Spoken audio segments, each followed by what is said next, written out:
After a disappointing loss to Mississippi State Saturday night, all eyes turn to the top-ranked Crimson Tide. Plus, we take an in-depth look at how COVID is impacting rural hospitals as fears of a fifth surge begin. Your KRHD News starts right now. Connecting the Brazos Valley, this is KRHD News. Good evening and thanks for watching KRHD News at 6. I'm Hallie Jones. After the Aggies' second loss of the season, spirits remain high as students camp out to secure their tickets for the next big game. KRHD News reporter Brittany DeFran caught up with one of the students to find out just how long they waited. As you can see behind me, students have tents, lawn chairs, and sleeping bags just to make sure they get tickets to the big game this weekend. Waiting in line for hours. Gig 'em. Go Aggies. It's what college football is all about. I'm also from Ohio, so this is all like new experience to me, and we got the experience in, I guess. Slept on the concrete, woke up 6 a.m. For some, they're getting their first full experience. Meanwhile, others have already had a little taste. I've only been to one game when I sat first deck, and this being my senior year, I want to make sure I got good seats. We might get whooped, but I want to make sure I got good seats for it. Win or lose, these Aggies are committed.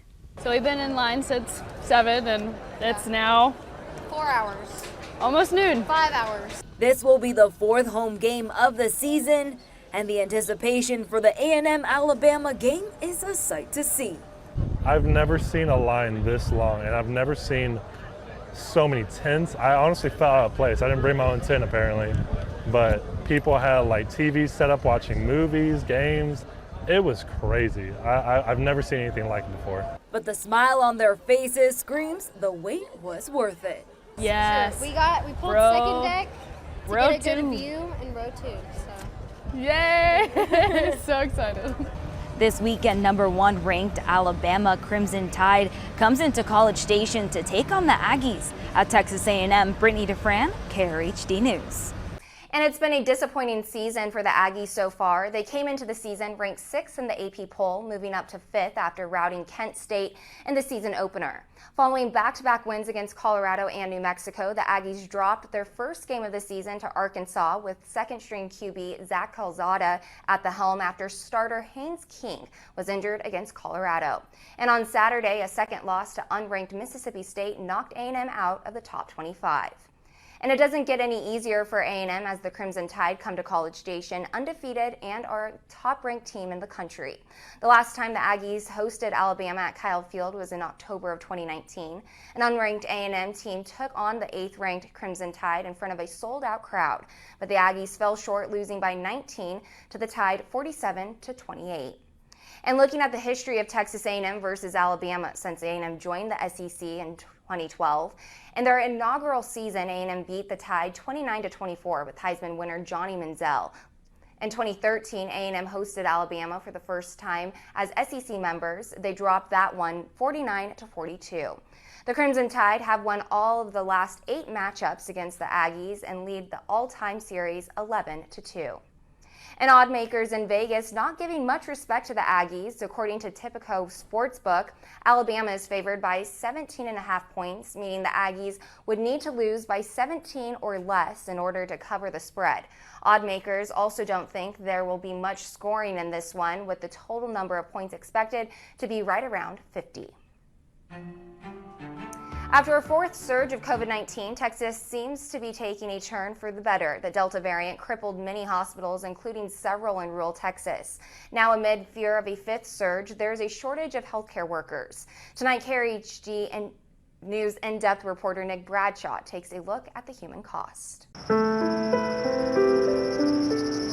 In small-town Texas, many American lessons can be taught, but some of those lessons come with a price. I remember years ago, in the late 80s, I wrote a paper about the 1920 Spanish flu. Joyce Sarah McCabe considers herself a student of history. People come into nursing to see people get better. And a nurse here at Goodall Richard Hospital in Clifton. It's not like this is a brand new thing that's absolutely never happened before. There's been pandemics before. The Spanish flu took a major toll on society. But now COVID-19 has killed more Americans than the Spanish flu. In fact, 20,000 more and counting. And every patient that comes in, you think, you know, is this another person that's going to die? It has been disheartening, is the word that I would say, and exhausting, and sad, and so many tears and heartache. Sorry, just a minute. Because you see the faces of people that you've taken care of. Rural America is suffering, and many times people forget. The goal is when a patient comes here with critical needs, it is to stable them and get them to another hospital quickly. But that's been easier said than done. Instead, rural healthcare workers will spend hours, if not days, looking for a free bed.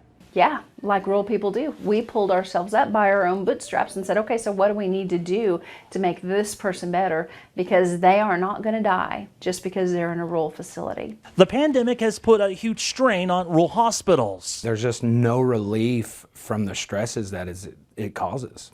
Adam Willman is the president of Goodall Richard Hospital and chairman of TORCH, which stands for Texas Organization of Rural and Community Hospitals. He says while things might feel like they're back to normal in small towns, with the stores back open and people out and about, the medical community is struggling.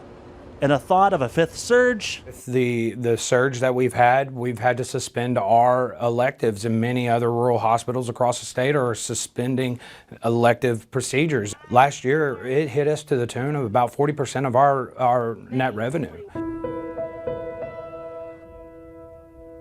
It's a place with wide open spaces. Communities that remind you of the good times and the bad times.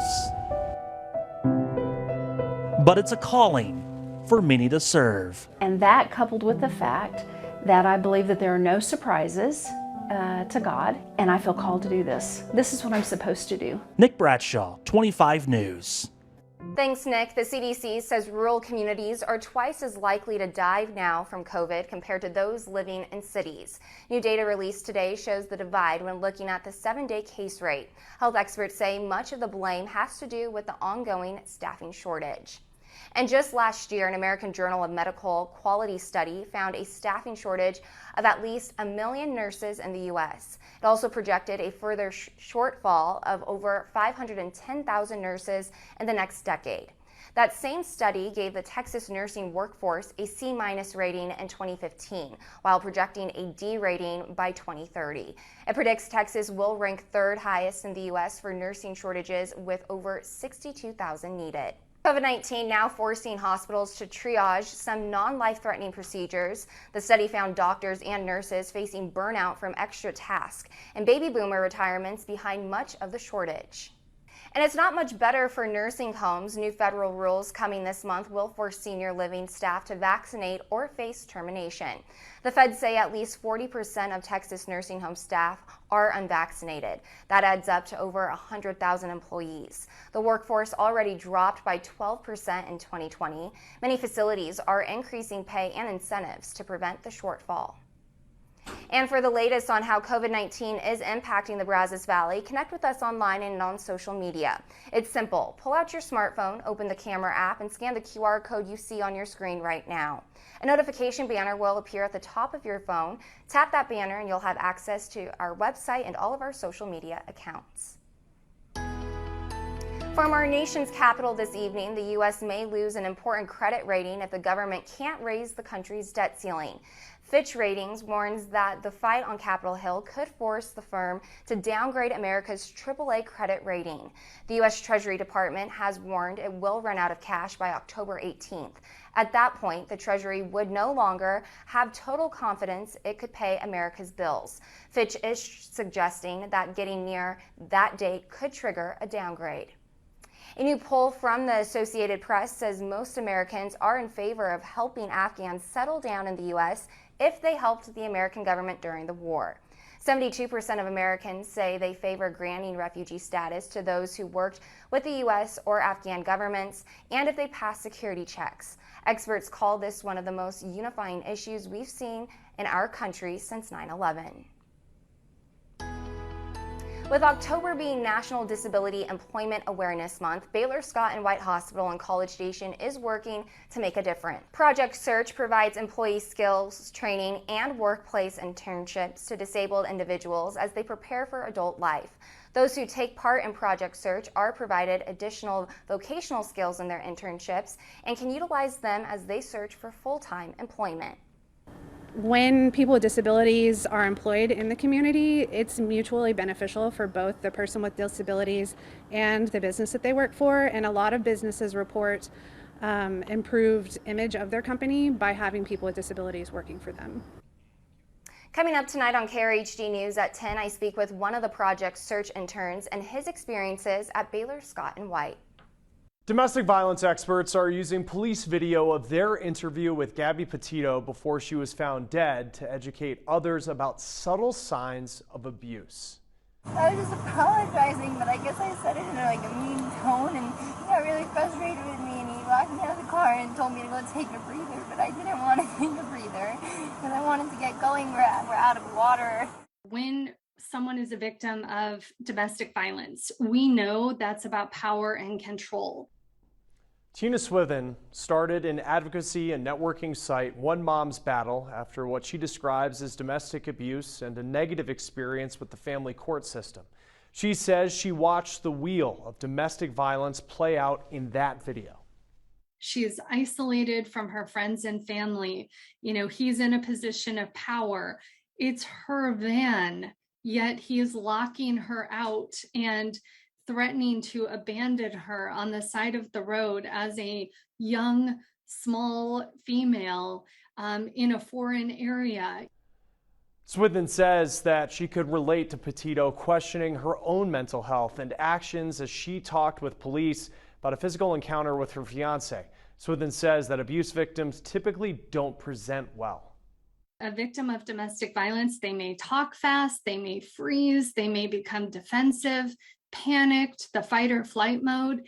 And to someone who is not trained in recognizing the signs of abuse, that could look to them like a very unstable person. Did he hit you though? I mean, it's okay if you're saying you hit him, and then I understand if he hit you, but we want to know the truth if he actually hit you. I guess, yeah, but I hit him first. The National Coalition of Domestic Abuse lists some signs of abuse as bad temper, unpredictability, blaming the victim for anything bad that happens, extremely controlling behavior, including with finances, and demeaning the victim privately or publicly.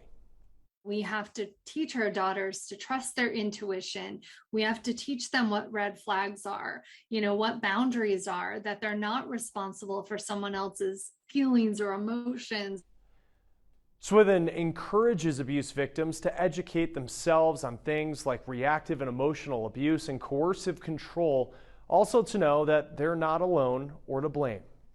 If anything positive comes from these stories, it is awareness that there are so many women that are missing. There are so many women who are experiencing this. And I know for myself, just the validation that it's not me, that this is actually a thing, that this has a label, that there's people out there that can help.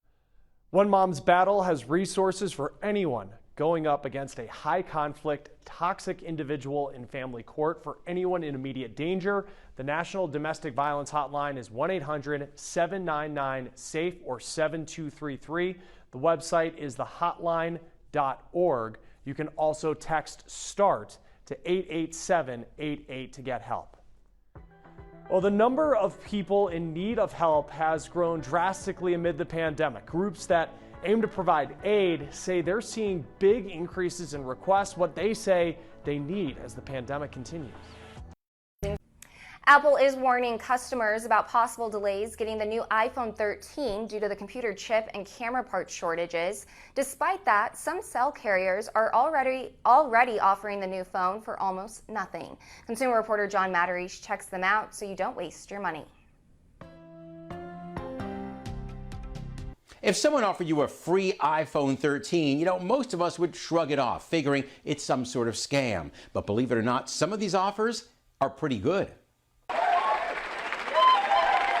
free iPhones. iPhones for $0. The ads are everywhere right now for Apple's new iPhone 13. But how can a carrier give away an $800 phone for nothing? Of course they can't. But CNET says you shouldn't just toss these offers from AT&T, Verizon, and T-Mobile. They want your business or continued business and are truly giving you a big discount on the new phone. CNET explains it all depends on your trade-in. You must have a recent iPhone X, 11, or 12 in good working condition. And you must have an unlimited data package with a 36-month installment plan. So you'll pay or not pay for it over 3 years.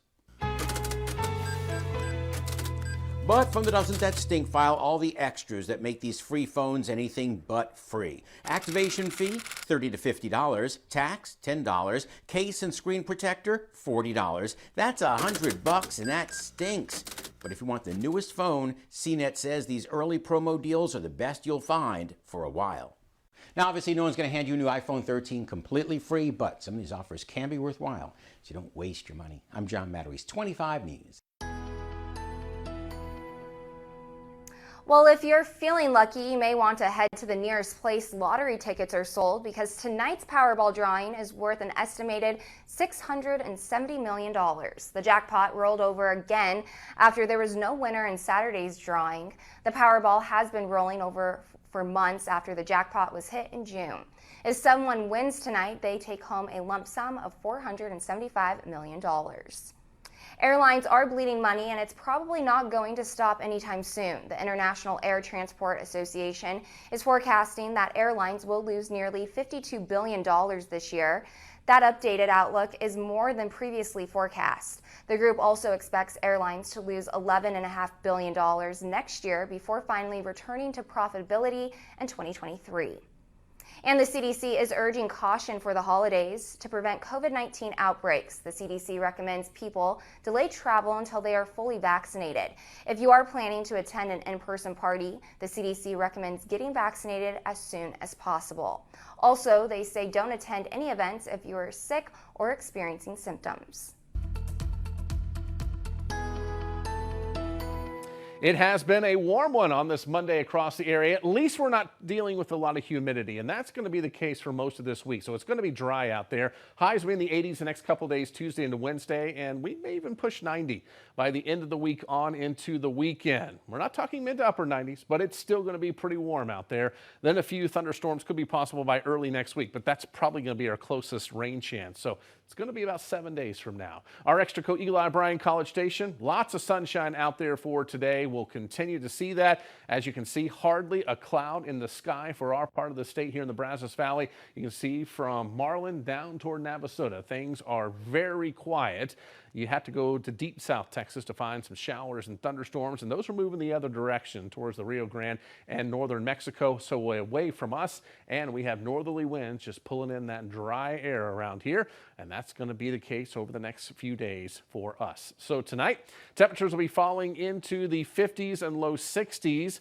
Out of the urban locations, you'll probably be in the 50s in the morning, closer to the concrete in the buildings, and Bryan College Station about 61 degrees. And then tomorrow, highs will make it up into the mid to upper 80s. That's a little above normal for this time of year. Not insane above normal, but still a little above normal with temperatures right around 87 to 89 for us. And looking at your forecast, temperatures going to hang out in the upper 80s Tuesday into Wednesday. Thursday, Friday, Saturday, and Sunday. I'm going to paint this about 90, 91 degrees. It is going to be pretty warm across the region. I think the weekend stays dry, so decent football weather for you there on Saturday. But as we make our way into next week, there could be a storm system close enough for a chance for a few thunderstorms. Models disagreeing on how many thunderstorms could be in the area. So right now we'll keep it at about 30%. May dry out a bit behind that system Tuesday, and then maybe some more isolated activity as we head toward the middle part of next week. Groups that are helping those struggling through the pandemic are bracing for what they expect to be a huge surge in need.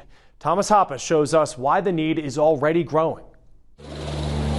In September, for the first time in 18 months, many jobless people across the country did not receive enhanced payments from federal programs designed to help them weather the pandemic. They would call and say, we don't know what to do, we don't know where to go. You know, they had lost their jobs and everything. Right there is perfect. We have a lot of rural areas, and they are actually probably hit harder than a lot of the urban areas. So, but it's a nationwide issue. 2 programs expire: the Pandemic Unemployment Assistance that covered those traditionally not eligible for aid, and federal pandemic unemployment compensation that added a $300 weekly boost to people's benefits. We help families that are starting over, getting them established, and the housing if they need furniture. Which is why service aid programs like Second Harvest, a food bank, and the Dream Center, an organization that handles donations, temporary housing, and a resource center for those seeking employment, say they are preparing for an increase of those in need. So we've done several things to prepare for this, including increasing our staff substantially. We're also trying to navigate or keeping our eye on eviction moratoriums. So all of those different things kind of come together and create additional need. We went from about $17,000 a month and quickly rose up to $21,000 to $22,000 a month.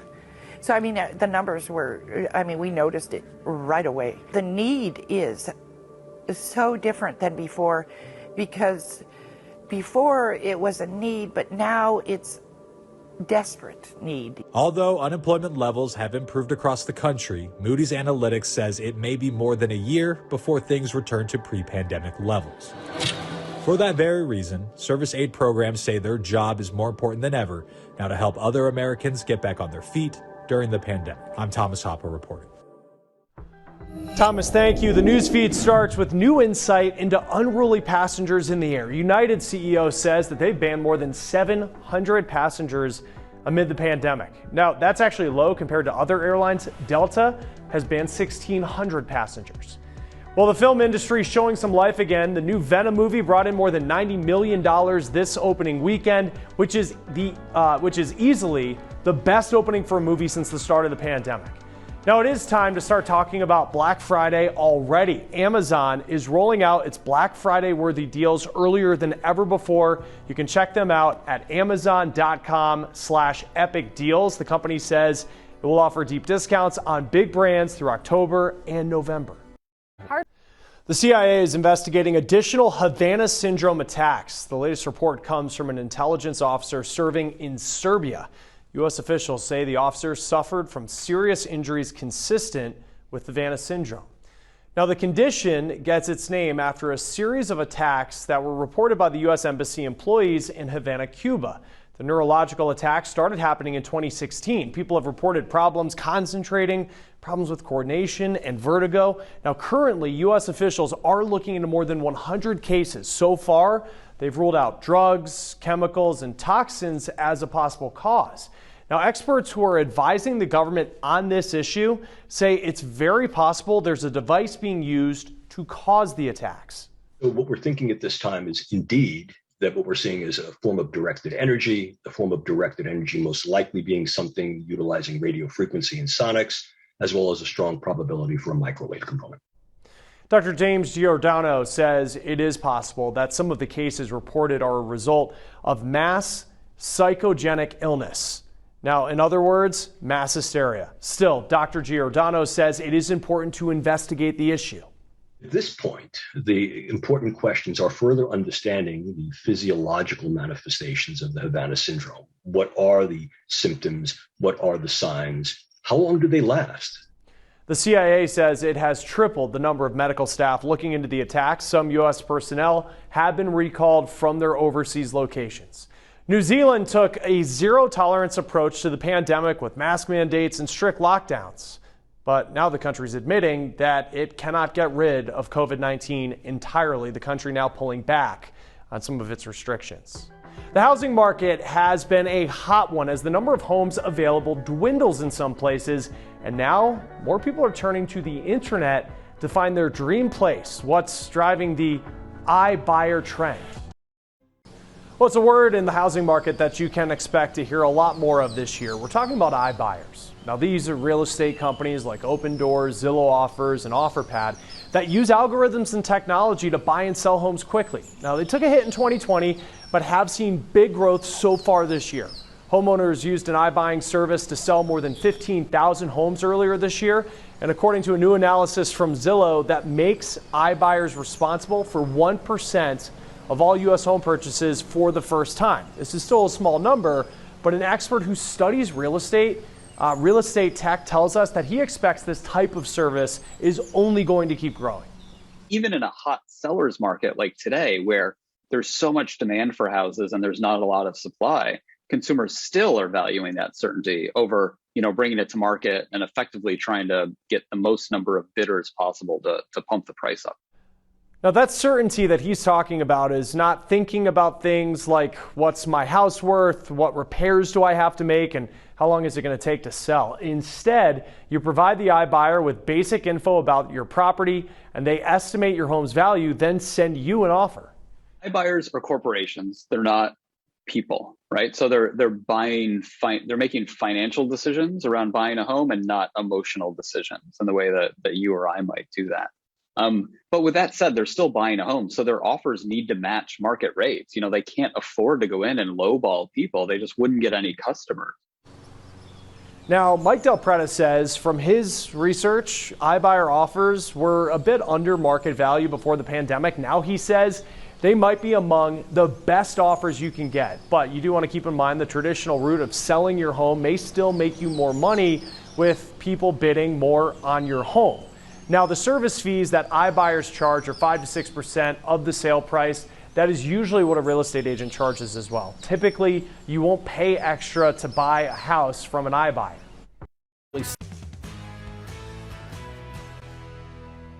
The Aggies knocked out of the top 25 after a home loss on Saturday, but now the attention turns to top-ranked Alabama. Joining us now with sports is WTAW's Zach Taylor.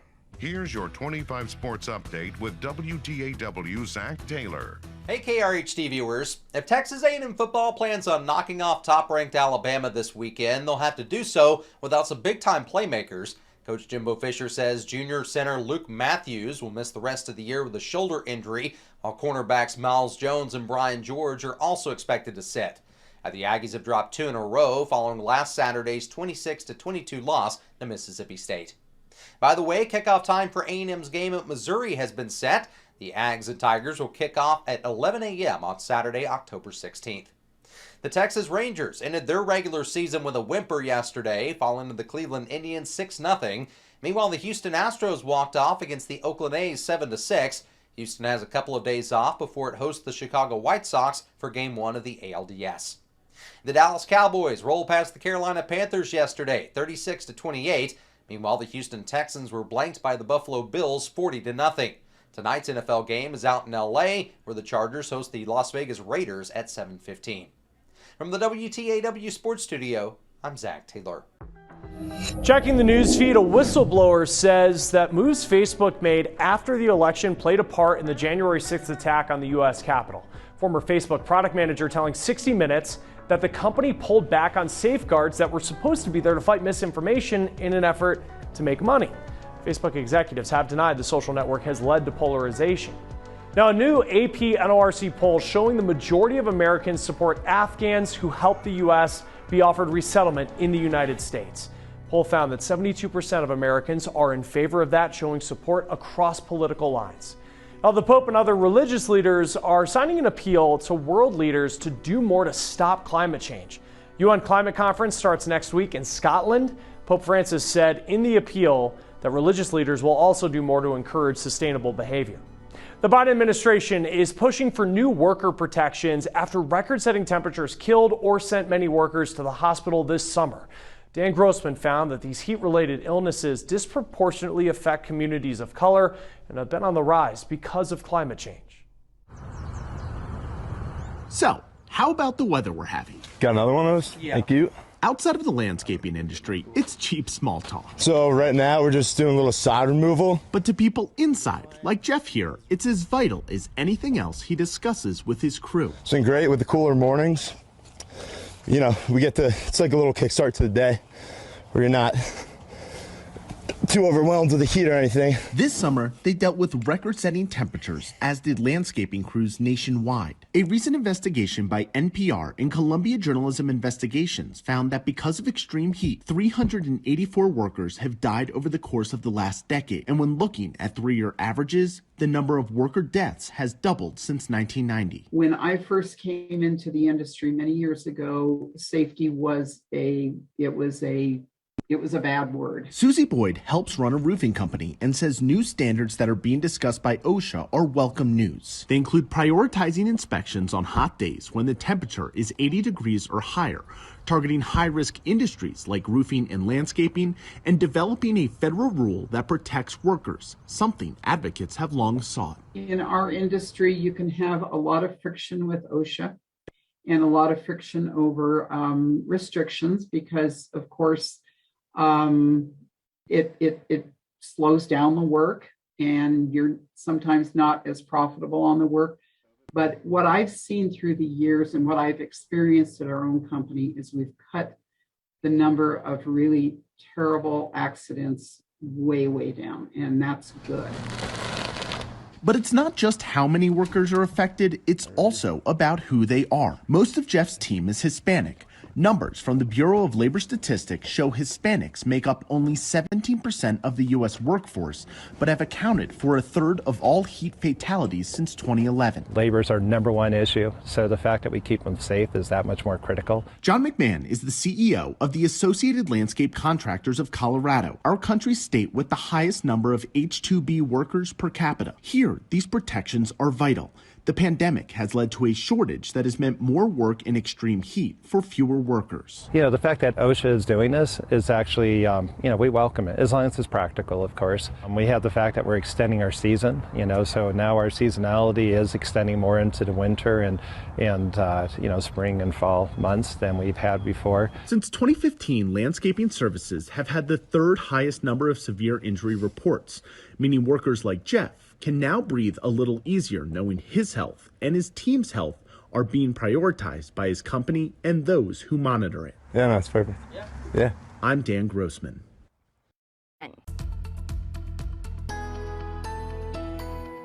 It has been a dry day here across the Brazos Valley, and we're going to continue to see that with northerly winds bringing in that dry air, taking all that humidity and any rain chances away, not only for today and tomorrow, but going on into the rest of this week, probably the weekend as well. Things looking very quiet around here. Our next rain chance maybe 7 days from now, early next week. So it's going to be a while before we see a little moisture, so you probably have to keep the sprinkler system on out there. Temperatures tonight's going to be decent. Temperatures into the 50s and low 60s. If you're looking for a little bit of fall, get up early in the morning, and you're definitely going to feel it with those 50s and 60s around. But we have almost a desert-like air mass in place, so that means those temperatures will warm up very efficiently in the afternoon with plentiful sunshine across the area. 89 degrees for Bryan College Station and Hearn, 88 in Caldwell, 89 in Somerville. And look at that, 86 is our normal high, 99 the record high from 1892. That one's been around a while. I don't think we're going to be breaking that as we head into tomorrow. And looking at your forecast, temperatures upper 80s Tuesday and Wednesday, pushing 90 though Thursday, Friday, on into your weekend. So it is going to be pretty warm during the days, but at night, again, once that sun sets, it should feel pretty comfortable outside.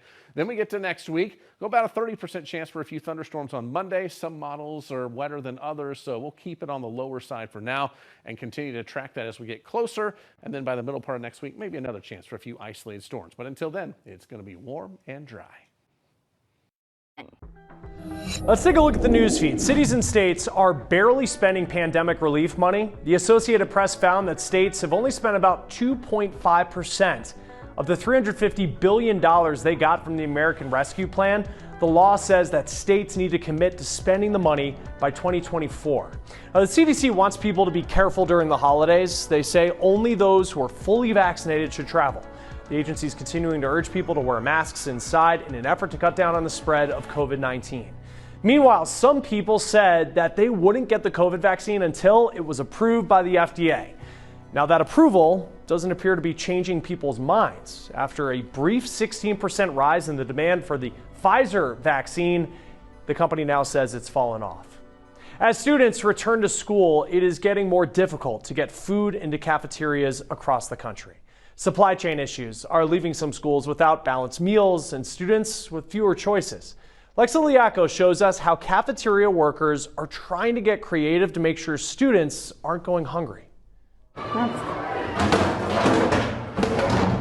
For 2 hours every day, organized chaos takes over the school cafeteria. Tacos are perfect! birthday. Hey, 2 hands if you can. Better known as lunchtime, for many students, it's the time they look forward to most. I get to sit with my friends, and I'm not hungry anymore. But this year, the menu will be drastically changing. Feeding these hungry learners is getting harder. There are days that we don't get in the supplies that we need. Those days are now happening all too often. I've been in food service for 14 years. This is very unprecedented. Lori Farley runs the cafeteria at Red Rocks Elementary in Colorado. Hi, friends! Her kitchen is now cooking up less because of nationwide supply chain issues. We have not been able to source pineapple, so we have not served that in any of our schools. Handfuls of meals are no longer on the menu, but short staffing is also making lunchtime hard to handle.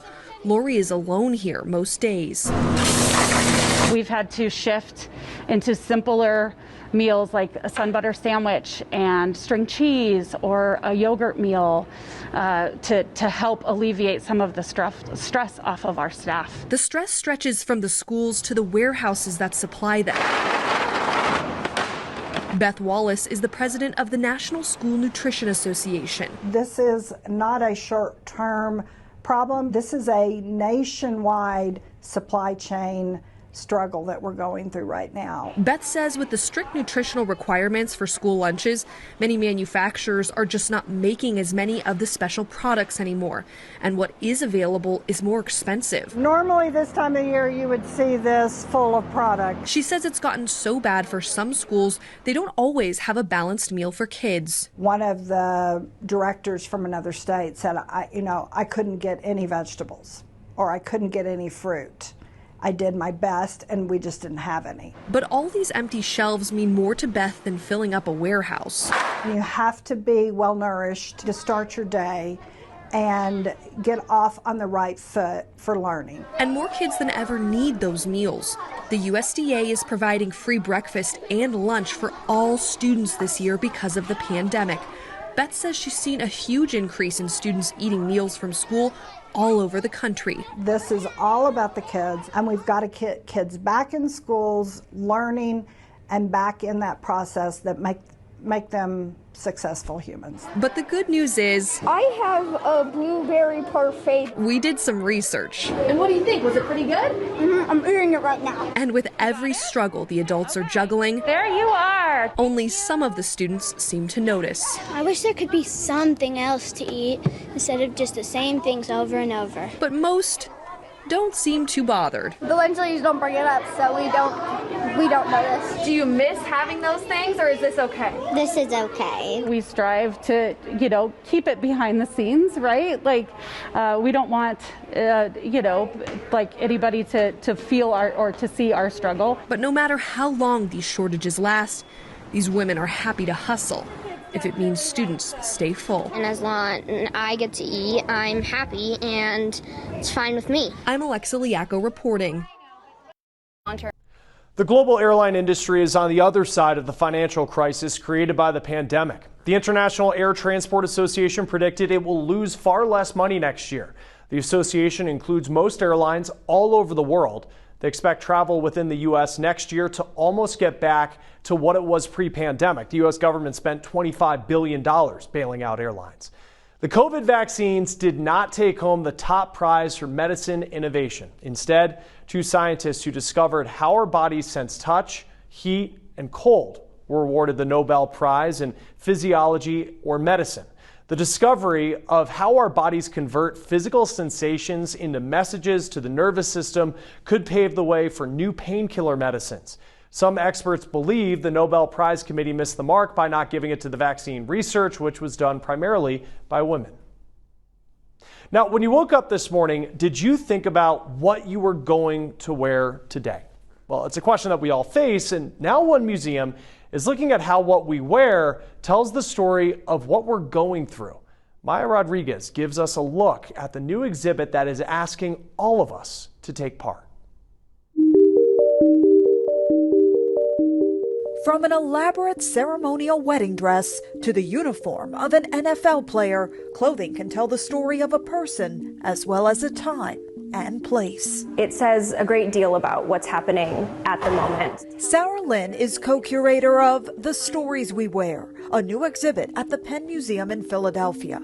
Hundreds of items, stretching back more than 2,500 years, show not just what people wore, but what they experienced at the time. It says so much about the culture in which they're living, about their time period. Like these samurai items, used during a children's celebration. Some belonged to a California family who worked hard to keep them, even as they were sent to a Japanese internment camp during World War II. So it tells this wonderful story both about Children's Day and about the importance of samurai and that history, but it also tells this really important story about American history and how we hold on to our heritage. There's also this dress, sewn during the Depression. An elastic waistband and a hem that could be raised and lowered allowed the dress to be shared by multiple women in a family. This is during the Depression when money might be a little bit tight, and the idea of a well-made garment needing to fit multiple members of the family might make sense. There's the gown of an opera star, worn by Marian Anderson, and a dress fit for a princess, like this one, which belonged to Grace Kelly, along with an ensemble fit for a queen. A drag queen, that is. This one embodies so many parts of performance. Drag itself is performance. But the museum wanted everyone to get involved. Using the hashtag #StoriesWeWear, people anywhere can share pictures of what they wear and the stories behind it, like these current COVID-era nurses did, which then can appear on these interactive monitors in the exhibit. We wanted to ensure that everyone could contribute to this exhibition. So here is an opportunity for people to share heirlooms or keepsakes that have been passed down in their family that are important to them. But it's not just about sharing what you wear on your skin, but what your skin might be wearing too. Why did you decide to include tattoos in the exhibit? You know, we tend to get tattoos that embody something about our personal identity. So we wanted people to share their stories about their tattoos. All part of the stories we wear that helps tell our own.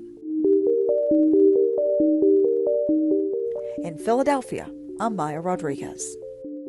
Thanks for joining us tonight at 6. Be sure to tune into our next broadcast at 10. Have a good evening.